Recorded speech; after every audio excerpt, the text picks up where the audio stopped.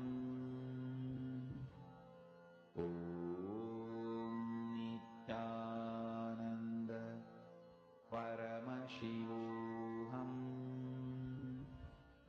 Om Nithyananda Paramashivoham. Om Nithyananda Paramashivoham.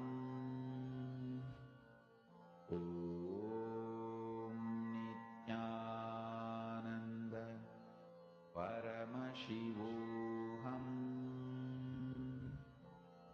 Om Nithyananda Paramashivoham. Om Nithyananda Paramashivoham.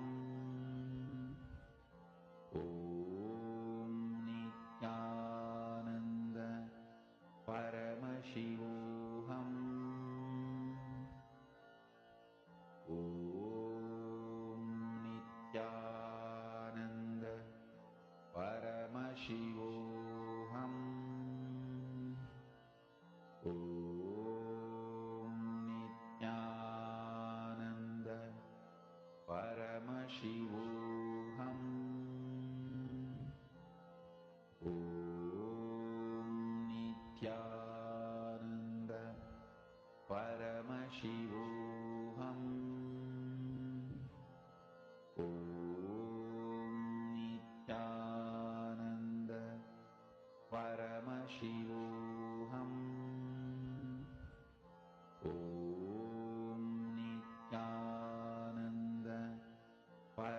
Paramashivoham. Om Nithyananda Paramashivoham. Om Nithyananda Paramashivoham. Om Nithyananda Paramashivoham. Om Nithyananda Paramashivoham. Om Nithyananda Paramashivoham. Om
All of you can relax slowly. Now, this whole power manifestation that we're all doing today, where we're able to scan, identify the past incidents.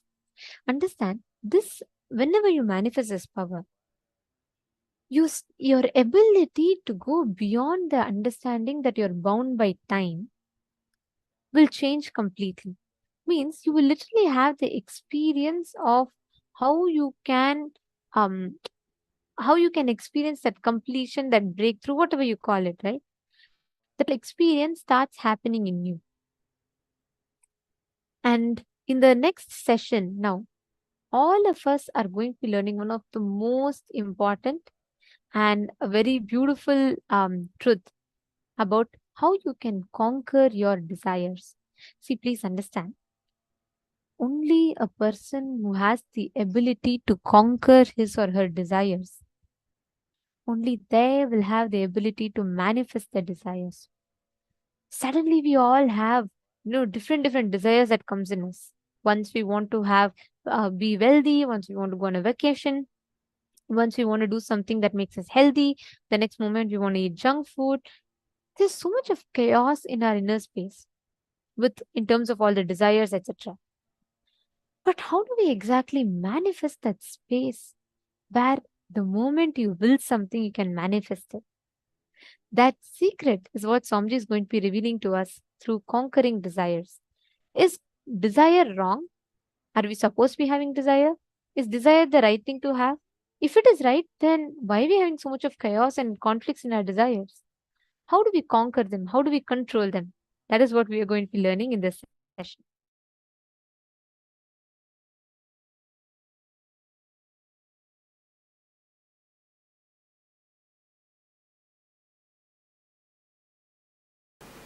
Your desires are your life. Your desires are your life. Listen. It's your desires which infuse life into you, and it's your desires which infuse energy into you. Same way, conflicts in your desires brings tiredness in you. Contradictions in your desires brings boredom in you. Confusions in your desires bring frustration in you. Please understand. Your desires are your life. Conflict in your desires bring confusion in you. Conflict in your desires bring tiredness in you. Confusions in your desires bring frustration in you. Its contradiction in your desires bring boredom in you. Actually, if your desire is pure, every breath you inhale and exhale will make the desire into reality. When your desires have conflict, confusion and contradiction, every breath brings tiredness, boredom, frustration in you. Every breath is like a air blower into balloon. Your desires are the shape of the balloon. If the shape of the balloon is Tom and Jerry, when you blow the air, you will have Tom and Jerry. Conflict, constant conflict.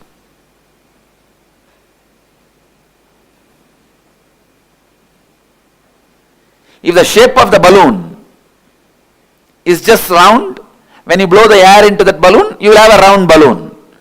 The shape of the balloon is tall. When you blow the air into it, you will see tall balloon. Your breath infuses energy into your desire. So the one and only thing you need to do in your life is not giving up desire, but removing the conflicts, confusions, contradictions in your desires. Please understand, renunciation is not giving up your desires, it is giving up conflicts, contradictions, confusions in your desire. One of the biggest mess up happened in the field of spirituality is wrong understanding. Renunciation means giving up desires. That's the worst understanding happened or misunderstanding happened in the spiritual field. Raga means attachment. Araga means detachment. Viraga means renouncing the conflicts, confusion and complications of desires. You need viraga, vairagya. Viraga becomes vairagya.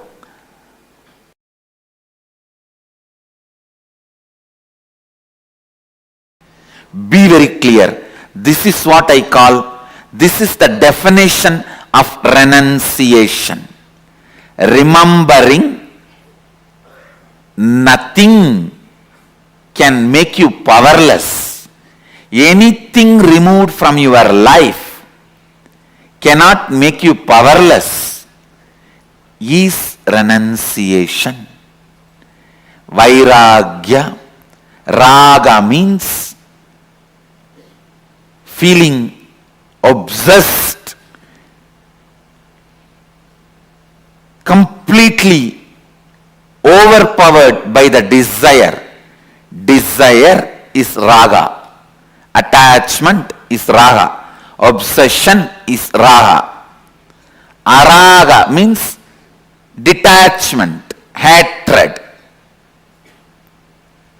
Viraga means knowing very clearly whatever you think as even core of your life, even those things, if they are removed, you will not become powerless. You will not miss them. You will not become empty. You will not be disappointed. You are not going to become dead. You will even forget you had those things or beings as part of your life. Having this clarity is renunciation. Understand? Having this clarity is renunciation. I tell you, this clarity, when it becomes your strategy in your life, business is war, your living is war, relationships are war, everyone is in their own Kurukshetra. Understand? Kurukshetra has never ended.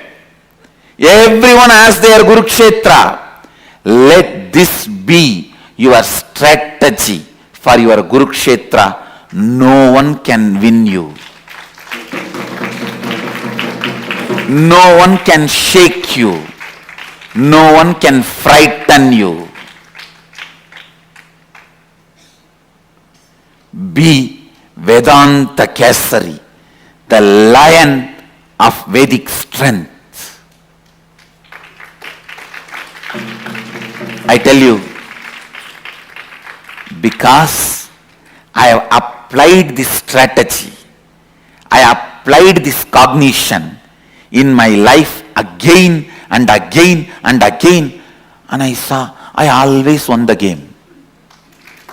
I always won the game.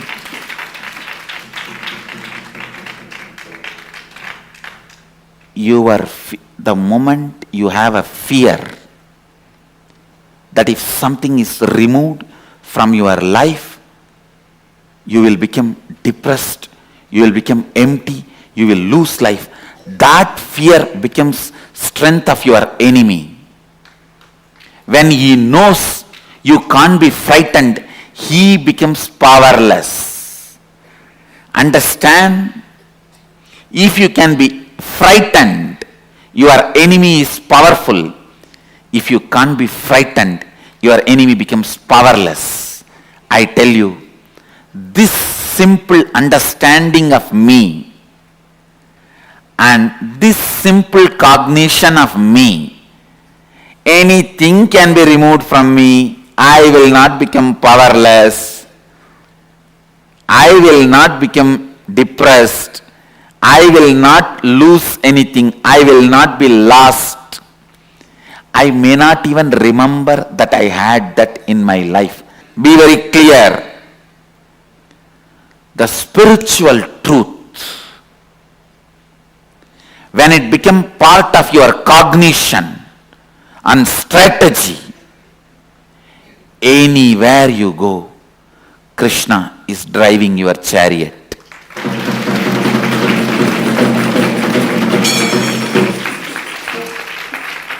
Understand? Internalize just this one truth. Tena tyaktena bunjita. Tyaha. The word tyaha is used here.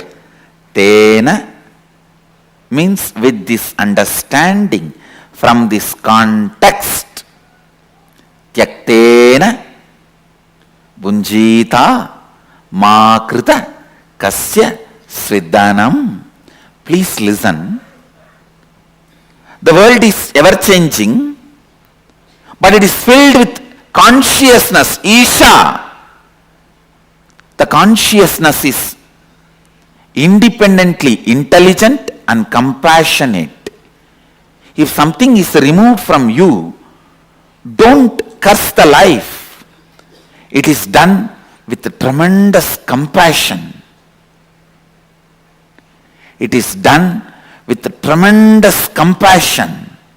I am telling you.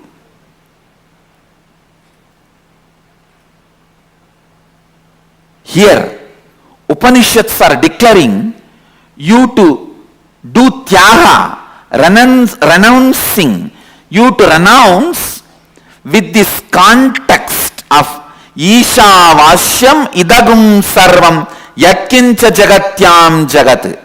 Means world is changing and it is established in changing and it is filled with consciousness, Sachidananda, which is intelligent, truthful, blissful and compassionate. I tell you, a blissful being will always be compassionate being.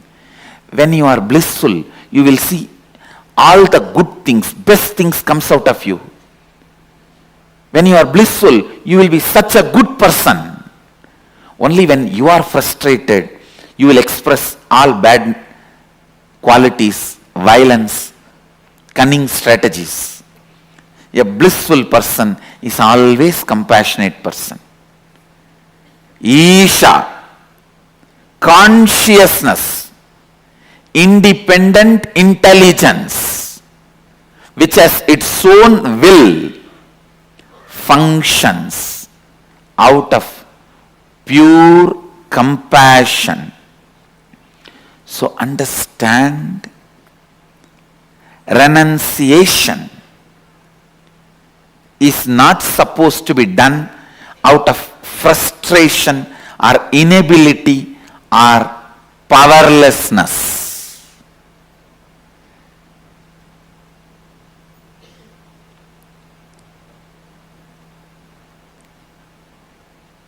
Whenever anything was removed in my life, I always saw life is only making me pure and it is celebrating itself through me. It is providing opportunities to reinvent myself. Understand? when life removes something from you, it is providing opportunity for you to reinvent yourself.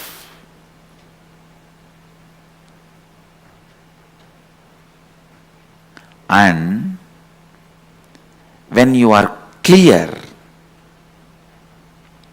that nothing can frighten you, nothing can make you lost, nothing can put you in powerlessness and depression. And I also want to tell you, you will understand exactly who is the exact enemy.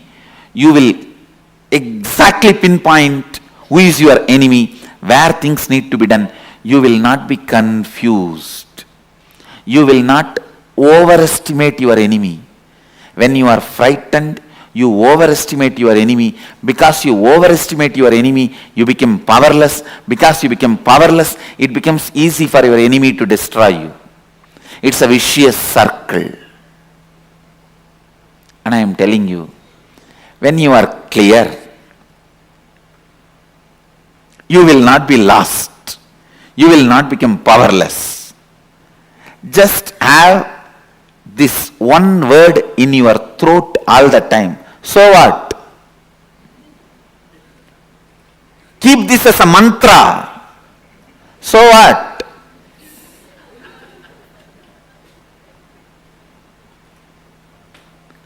Know clearly. Nothing removed from you can make you powerless. And life removes it only to make you understand you can live without it. Reinvent yourself. Wake up.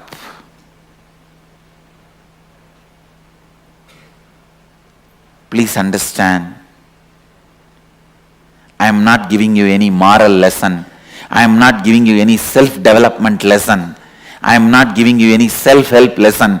I am least interested in all of that. I am not even interested in you. I am interested in truth.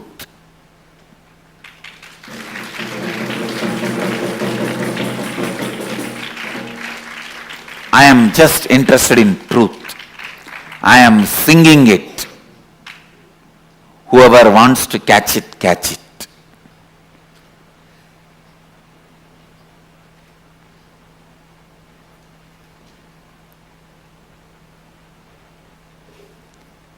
Understand.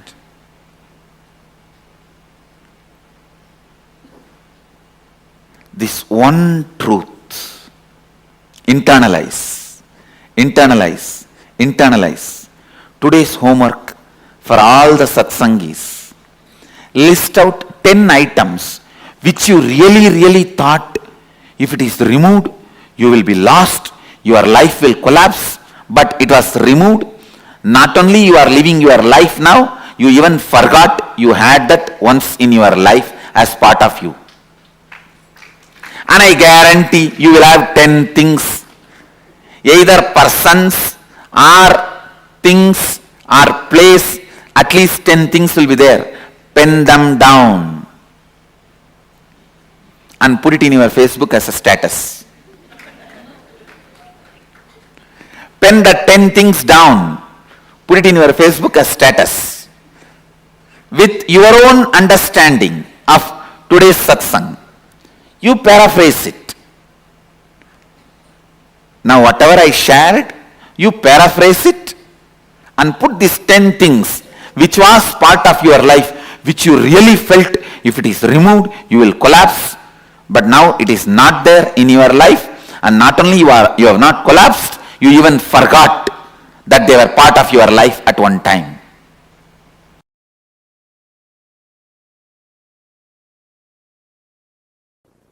One of the biggest problem all human beings feel that they need to do a lot of actions, they need a lot of kriya shakti to achieve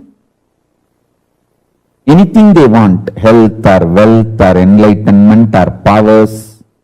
That is delusion. Please understand, you need sheer Icha Shakti means will, desire, that's it. The desire itself is capable of manifesting Kriya, the action power. Listen to these three words. Icha Shakti, your desire power. Power to desire, will. Kriya Shakti, power to work intensely and manifest. Jnana Shakti, power of enlightenment, knowledge. See, one of the biggest problem all of you have is your delusion that too much of work is needed to achieve anything. Whether you want health, oh, I have to get up and do yoga, stretch my body. Only then I can have health. If I want wealth, I have to get up and go to office and work like a dog, day and night. Only then I will have wealth. First of all, you don't understand, no dog works.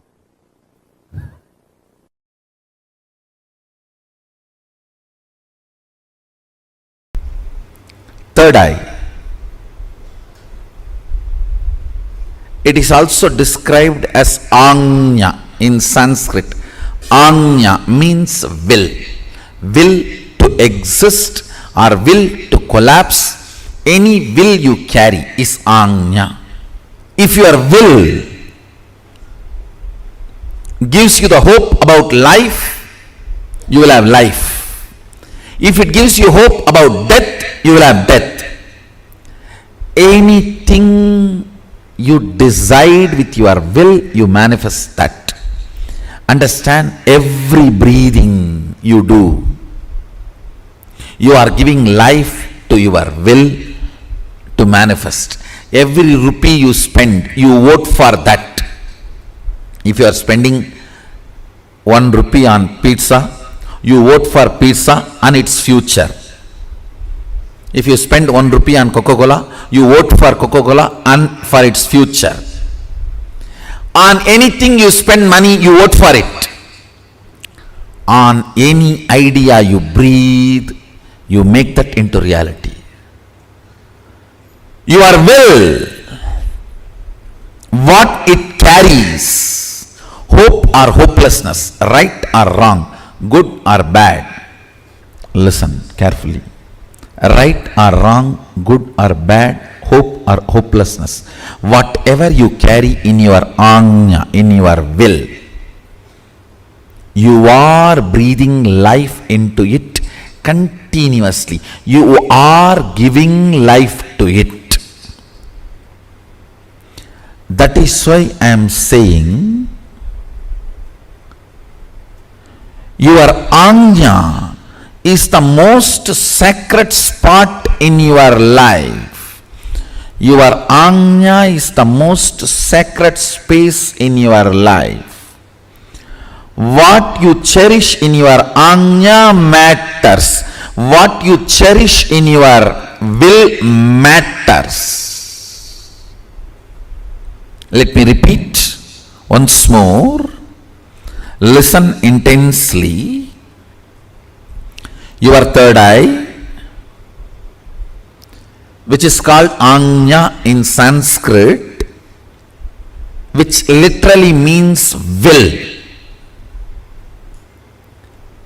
If your will perceives hopeful future, you breathe life into that future, that kind of a future. If your will perceives hopelessness, you breathe life into that kind of a hopelessness. What you perceive through your will as possibility of your life matters.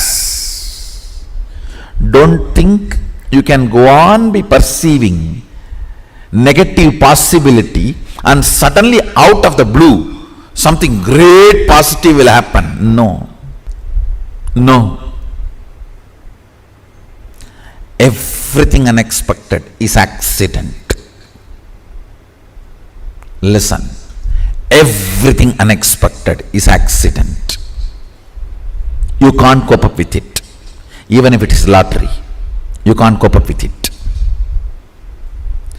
Everything manifested consciously is life.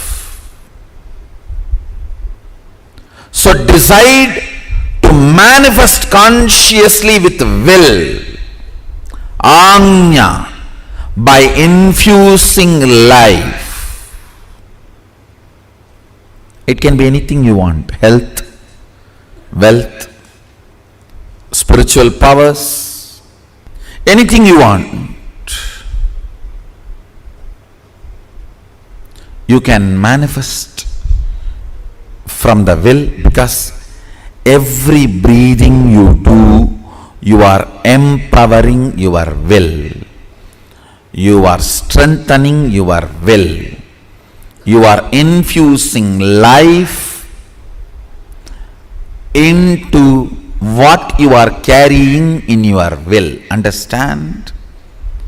If you pick up a pen and paper and just write without thinking much about your future, first 7-8 lines which is there, the tip of your tongue, tip of your hand, tip of your mind, that is will. That is what is your will. Understand? I am giving you the tip to find what is in your will. If fear is what opens up first, that is what is in your will. You need to seriously complete it.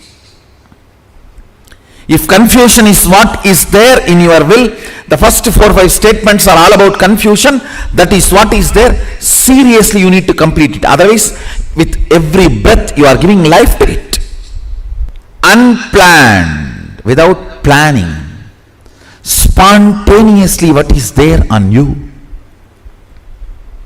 When you manifest, if you pen down what is there, that is what is actually in your will. You are giving life to it constantly.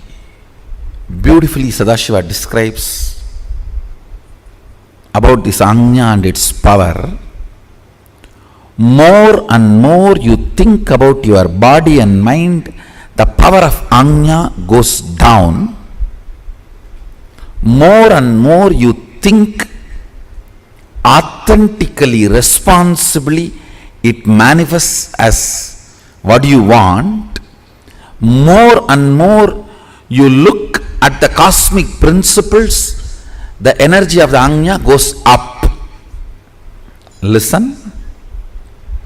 More and more you think of your body, mind, the energy of the Anya goes down. Cunningness, constantly thinking about you,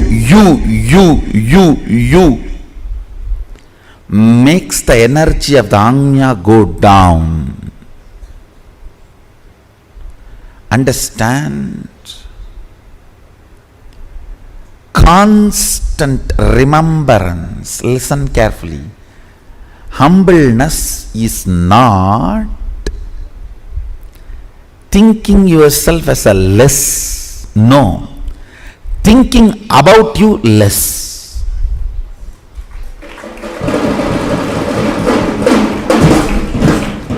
Humbleness is not thinking yourself as less. Listen carefully. These so-called humble people are the most cunning. The record says Saguni used to be very humble. Very humble. Humbleness is not supposed to be having low inner image. No. Not remembering your inner image is humbleness. Inactive, passive inner image is humbleness. Not low inner image is humbleness. Understand, there's a big difference. Low inner image is not humbleness. Passive inner image, inactive inner image is humbleness. Inner image from which too much of thought currents are not released. Very passive. That is humbleness. Intuition, melting the wax, and how it relates to the 25 states of consciousness? Yes. Listen. Intuition is from this turiya and turiya, this state. All of you listen carefully. Whenever, whether swapna, dream or waking state, come near this turiya and turiya, the intuition is experienced. It is like a turiya and turiya is like a huge fire. And dream and waking both states are made of the same wax. Dream state is little polluted wax. Waking state is little pure wax, but both are same wax. When that wax is brought near the turiya, not only turiya gives the information about your future, it gives you also the energy to change the wax as you want. Manipulate it as you want. Move it as you want. Please understand. Intuition means not just information about your future. Ability to change as you want and execute it without effort. All these three put together is intuition. For example, if you are having an information about some problem going to come in your business or some benefit going to come in your business, if it is a problem, you will have the intelligence to change. If it is a benefit, you will have the simple manifesting without you putting any effort. Understand? Along with intuition, intuition means jnana. Always the icha. Icha Shakti means ability to change. Kriya Shakti means simply able to manifest. All these three always comes together, not as one. You cannot say, I just came to know the accident going to happen in my life and I went there in the car exactly in the time and got into the accident and broke my hands. No, that is not intuition. That is your fear assumption. Sometimes it may become right. Fear assumption sometimes becoming right does not mean you have intuition. If you are having information as intuition that you are going to have a car accident, you will simply be able to change it.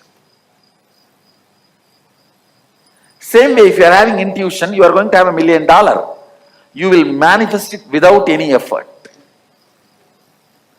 Any intuition always comes with Icha, Kriya, Jnana, all the three Shaktis together.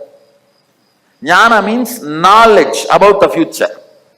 Icha means ability, desire to change. Kriya means ability to manifest without effort. All these three, if it comes together only, it is called intuition. Otherwise, it is not intuition.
Swamiji has revealed one of the most important aspects for all of us to understand. How do you conquer desires? What does it mean exactly to conquer desires? What does conquering desires mean? How does one conquer our desires? And why is it important to conquer our desires? These are all the amazing truths that Swamiji revealed in this session. But can I start with asking each of you to post what you understand as conquering desires? What is conquering desires according to you? What did you understand from what Swamiji said? See, Swamiji gave one of the most amazing truth. First thing, there is no such thing as, oh, I don't want to have so many desires. You cannot. You cannot live if you don't have desire. Only because you have the desire to live, you're alive. So desires are like the driving force of our existence. You have desire towards something, your Ichha Shakti. Swamiji tells the Ichha Shakti converts into Kriya Shakti.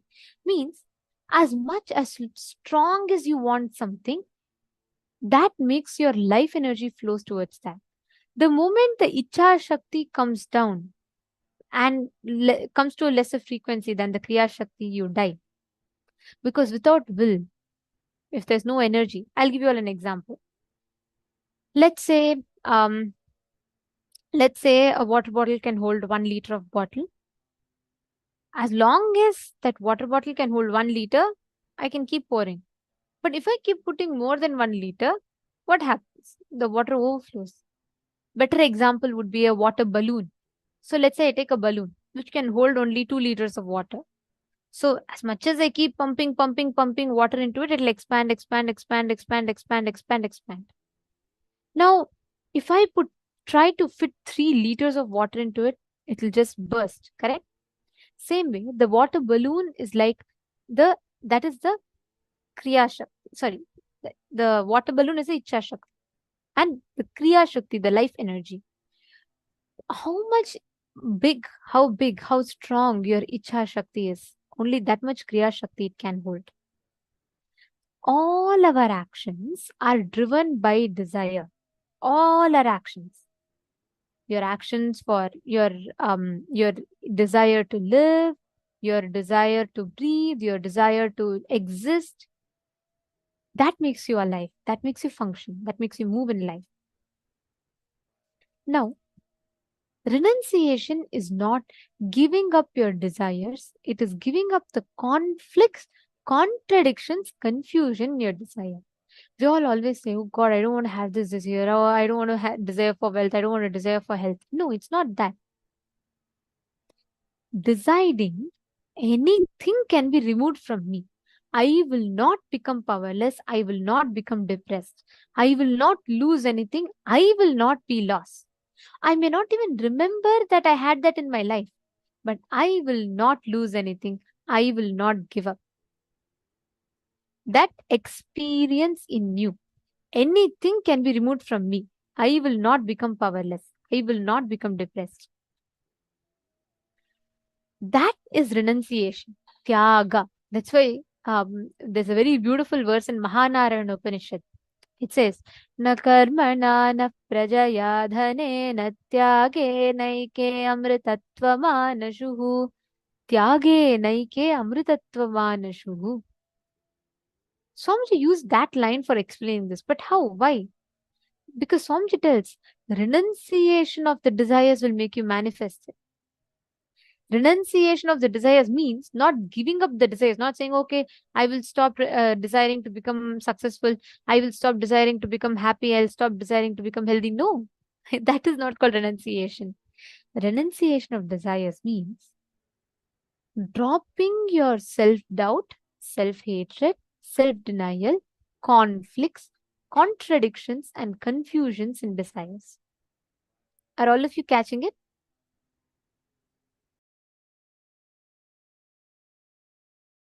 That's why Swamiji revealed, right? How the conflict that we carry in the desires, the contradictions that we carry in the desires lead to tiredness and boredom. Understand every simple aspects of our life. Whenever, just look back. See where all you really feel like, you created some objects which you feel like you can never exist without it. But even when it is taken away from you, you can actually live. Like, for example, let me tell, like you all felt, each of us might have different things. For example, some of us might feel, I can never ever live without my brother being with me, without having my brother with me, or I can never leave away from my family. But now you will be living somewhere in a different country from your family. Once the whole situation came where you had to move, and finally, yes, you moved on. Life happened to you. Or you would have felt you would have gotten your precious watch from your partner and you would have kept it so safely, and you'll feel like, I can never ever live without it. It means the whole world to me.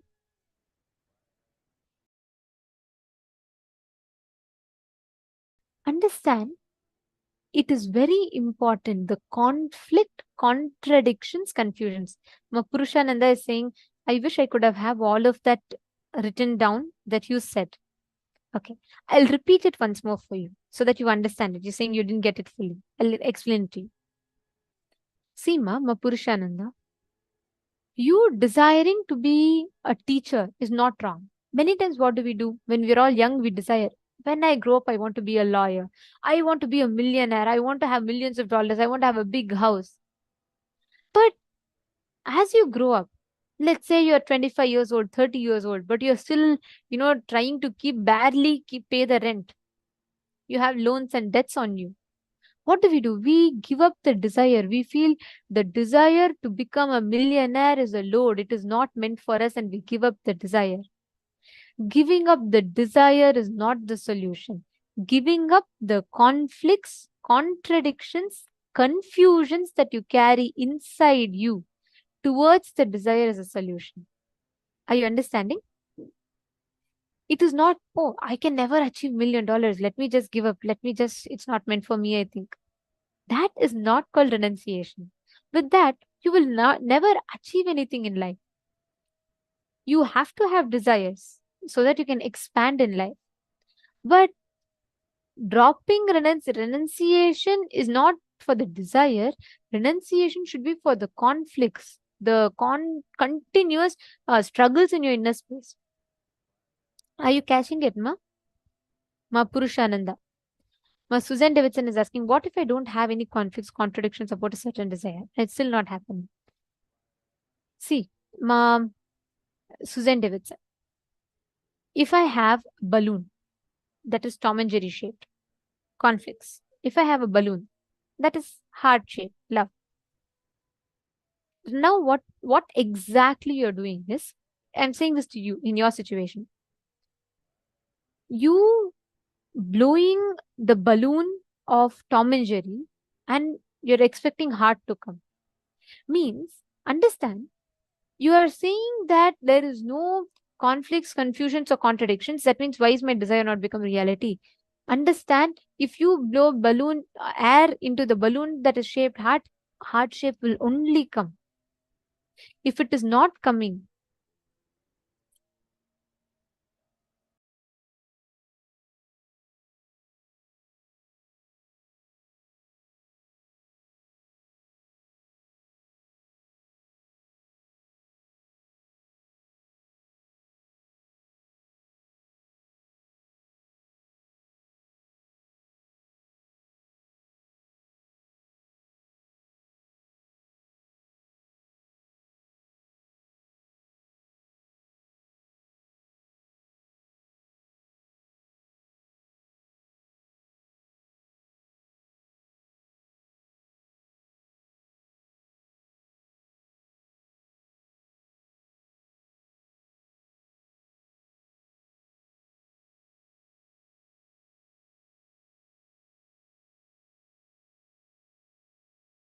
sorry for the technical glitch. I think all of you lost my video for a temporary time. Yes. See, Ma Purushananda and Ma Suzanne Davidson. I'll tell you both one thing. See, the law of life is very strict. If you desire something, it has to happen. By the law of life, that's the rule. Like, for example, let's say if I go and turn on the switch, the light has to come on, correct? If the light is not coming on, that means somewhere the current is not reaching it. The circuit is damaged. Some part of the circuit is damaged, correct? Now, I cannot discard the whole circuit. I'm supposed to fix the circuit where the gap is.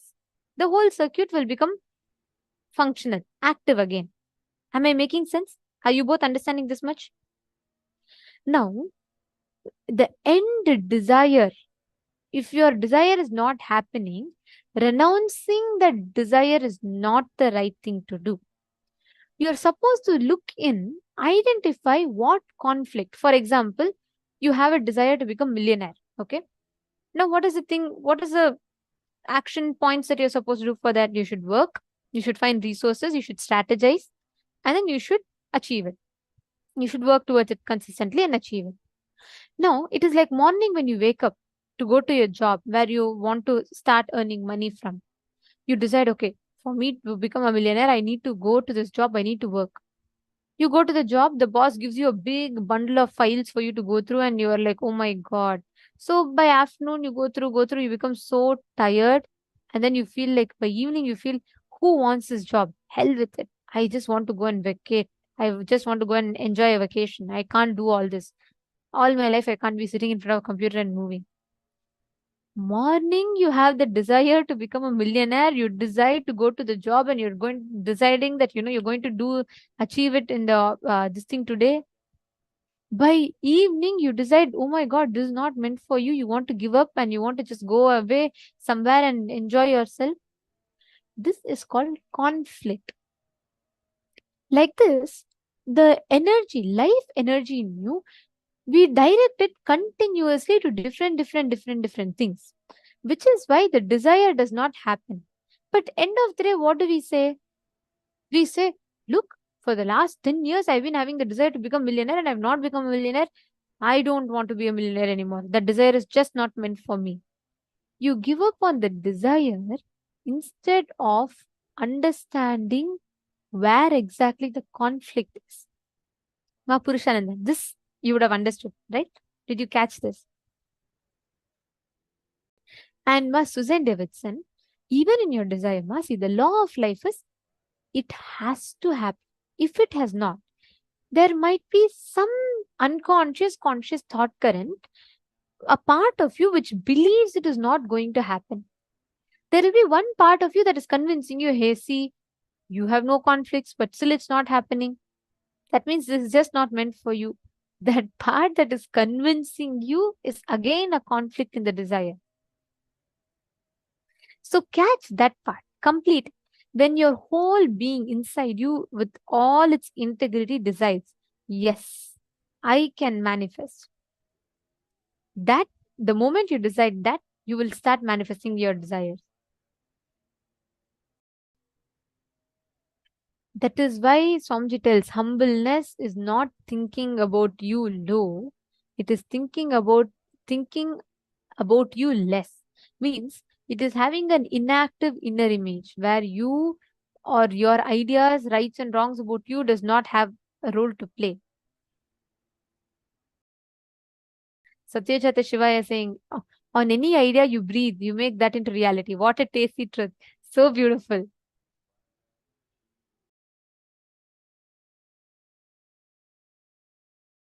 Very true, Aya. And Swamiji has given such an amazing truth. See, if each of us start catching this, you will never ever be stuck in any kind of a confusion or chaos in life. You will simply know the signs of manifesting. Satish Varanaya, Everardo Alfaro Aya. Wonderful. Very nice to see you all learning and you're all saying you understand. Okay. Now, I request each of you to take 10 minutes. Pen down all the conflicting, contradicting, confusing desires inside of you that you're carrying.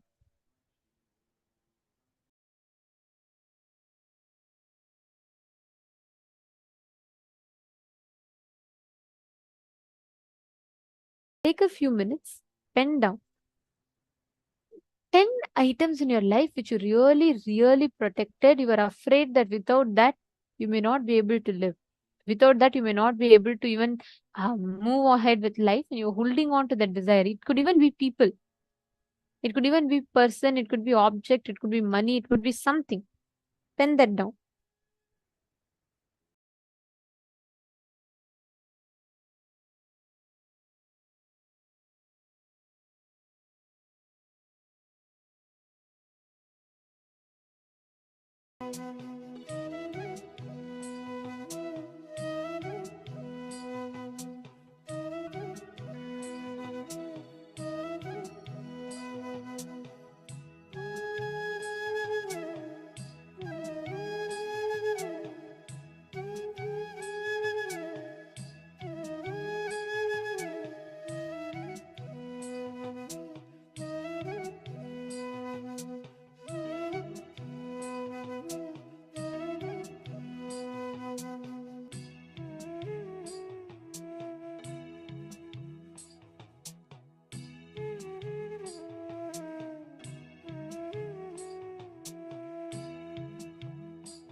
slowly relax.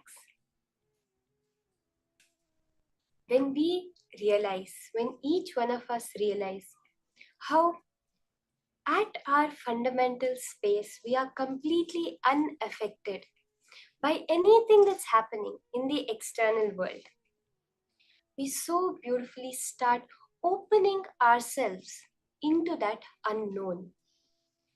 Today we have been manifesting this power of Akashic readings. Nothing but when you are able to open yourself up to the cosmic information that as of now, for each one of us is in the realm of the unknown. When we open up ourselves to that, we tell Paramashiva, Paramashiva, let me become you. Let me realize my original nature as oneness with you, and all the power manifestation starts. So in this round, we'll be doing the power of identifying the details of an object. Ultimately, when you look at it, every being you see around you is an extension of you. It's a creation of you, at least in your perception. It's, for example, you can say, it's like when you're sleeping. In your dream, if someone comes in your dream, then if you're fighting with them, if you're playing with them, if you're having fun with them, if you're screaming at them, all of it is ultimately you doing it only to an extension of your own mind, your own self. That's the same way it is in this reality. But in a dream, if you look at the time, we do not have a clear sense of time. Suddenly we are a small kid playing in the backyard. Another time we are writing our college exams. Suddenly we are parents with 2 kids. We have, the time is so warped in our dream. We can clearly see it.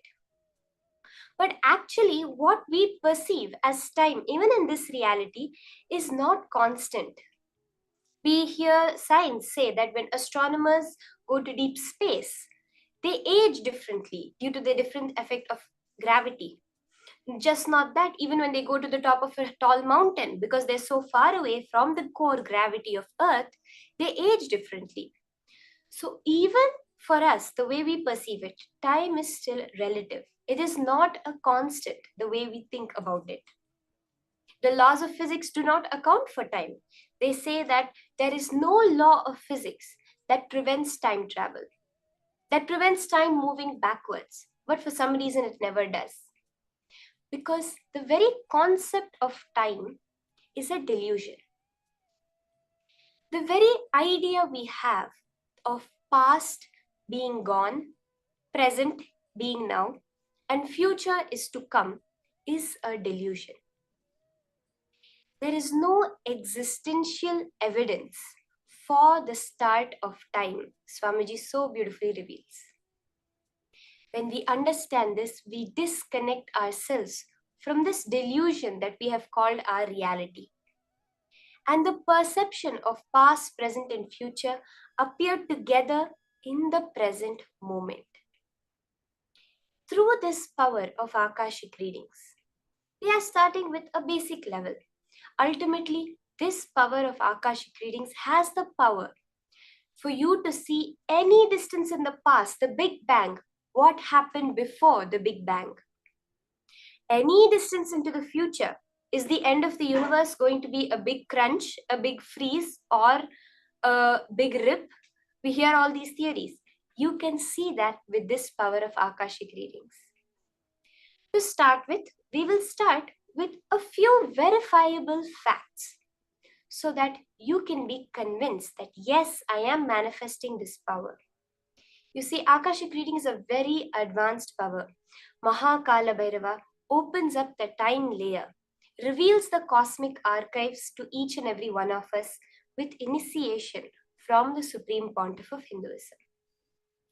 To start with, to get ourselves in tune, in entanglement with Mahakala Bhairava, to manifest this power, we will start with doing with the verifiable details, scanning those details that we can clearly verify. So are we all ready? I request all of you to connect to a partner. You are going to be getting a certain object from your partner and scanning the details behind that object. So you can have a picture or you can go on video call with them and actually see the object in your camera. You're going to be scanning how they got that object, who gave it to them, what the significance of that object is to them, when they got it, as much detail as possible. Are we all ready for this? So let's start this round of manifestation. Remember, for the power of Akashic readings, there is no involvement other than your simple listening, presence required. The whole time layer is accessed through the present moment. Just keep a Atma Murti of Swamiji, the form of Swamiji in front of you. If you have the Jnananjana, you can apply the Jnananjana on your third eye and on your two eyes and on Swamiji's third eye. You're going to be looking with all your three eyes intensely into the form of Swamiji. And the Akashic records, the cosmic archives, will clearly appear to you like how you read a text on the screen. You will be able to read in pure golden letters on Swamiji's form, the cosmic archives. Be very clear that only which Paramashiva reveals, Mahakala Bhairava reveals, as the golden letters you are going to share. So let's start. Get the object from your partner. Sit straight and unclutch. Let there be no movement in your inner or outer space.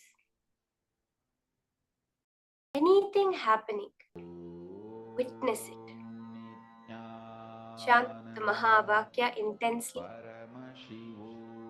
Sit as Swamiji, as Kala Bhairava, the embodiment of the entire cosmos, that intense feeling connection with Swamiji.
Look with all your three eyes.